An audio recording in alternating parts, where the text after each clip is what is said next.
саламатсыңар балдар. Биз бүгүн силер менен бүгүнкү сабагыбызды баштадык. Бүгүнкү сабагыбыздын темасы алюминий жалпы мүнөздөмөсү, касиеттери, темир жана кара металлургия, куймалар, Кыргызстандагы металл кен байлыктары. Сабактын максаты алюминий жана темирдин атомдук түзүлүшүн, анын мезгилдик таблицада жайгашкан орду менен касиеттерин мүнөздөп, тиешелүү реакцияларды жазасыңар. Керектелүүчү куралдар: уюлдуу телефон, сыналгы, 9-класс окуу китеби, интернет булактары. Алтын эрежелер: миң уккандан бир көргөн жакшы деген принциптин негизинде даярдалган сабакты толук аягына чейин көрөбүз. Сабак учурунда башка программаларга кирбейбиз. Сабакты жана мугалимди кунт коюп угабыз. Сабак учурунда убакытты туура пайдаланабыз. Ашыкча керек эмес нерселерди жөнөтпөйбүз. Өтүлгөн сабактын тапшырмаларын аткарабыз. Алюминий атом түзүлүшү, жаратылышта кездешүүсү. Алюминий П элементтеринин, темир Д элементтеринин өкүлү болуп саналат. Алюминий менен темир адам баласынын турмушуна кеңири пайдалангандыктан өзүнчө глава кылып окутулуп, касиеттерин карап өтөбүз. Алюминий 3-мезгил, 3-группанын элементтери. Сырткы катмарында 3 электрондук катмары бар. Эң сыртында 3 электрону бар. Алюминий дайым 3 валенттүү.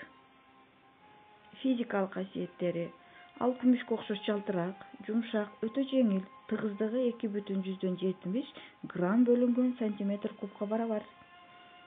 Алюминийди майда күкүмгө чейин талкалоого болот. Балкуу эрүү температурасы 660 градус Цельсийге барабар. Электр тогун жан жылуулукту жакшы өткөрөт. Күмүш жана жезден кийин. Химиялык касиеттери: алюминий металлдарга тиешелүү касиеттерди көрсөтө алат.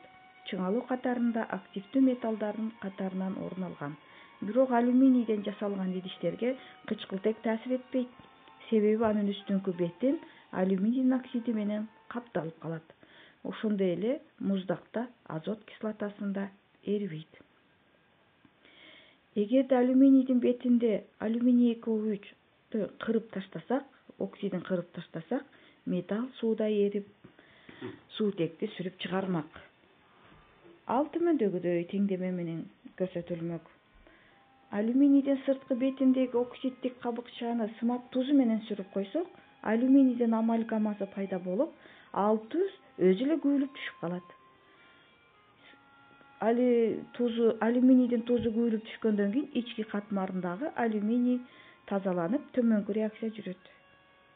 Жогорку температурада сымап туз аркылуу тазаланган алюминий кычкылтек, галогендер, күкүрт менен реакцияланышып төмөндөгүдөй теңдемелерге ээ болушат. Анда биз алюминий оксидин, хлоридин жана сульфидин алабыз.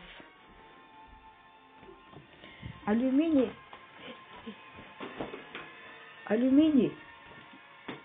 металлдар электрохимиялык чыңалуу катарынан өзүнөн кийинки турган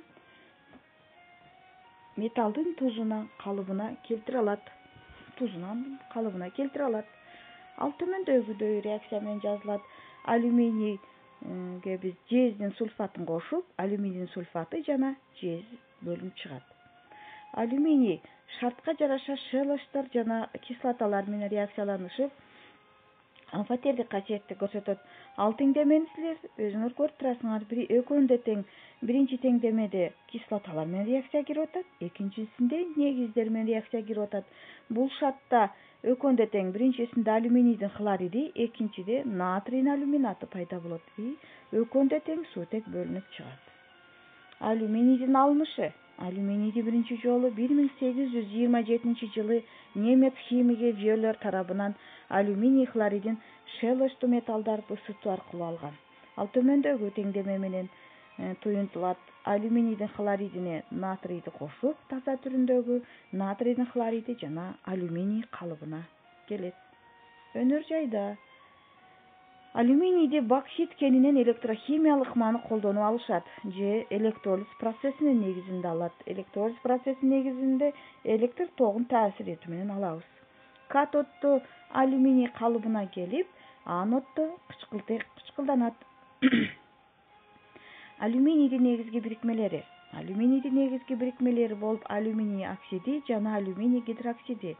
Бул эки бирикмеси дагы алюминийге окшоп амфотердүү касиетти көрсөтөт.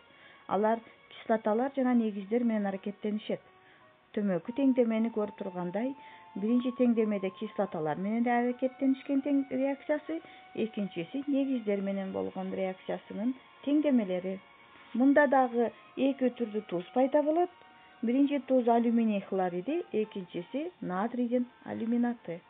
Алюминий туздарынын химиялык касиеттери башка туздарга окшош туздары гидролизге учурайт.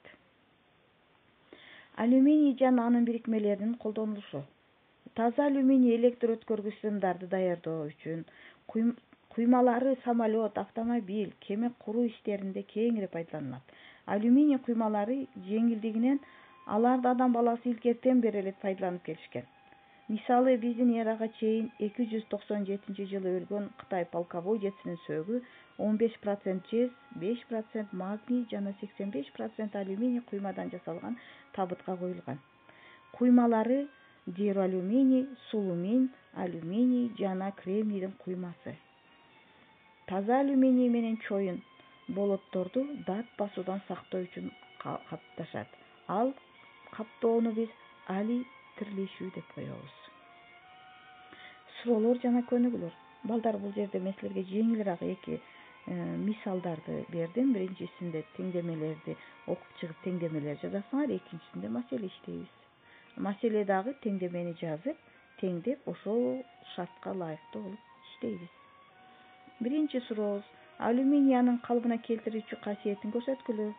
Демек, алюминийдин галогендер, темир, күкүрт жана суутек иону менен болгон реакциялардын теңдемелерин жазасыңар. Экинчи маселебиз: 6 мол суутекти алуу үчүн туз кислотасына канча грамм алюминий керек болот? Демек, силерге ийгилик. Ушул маселелерди иштеп, мен өзүмдүн личкама жөнөтүп койгула.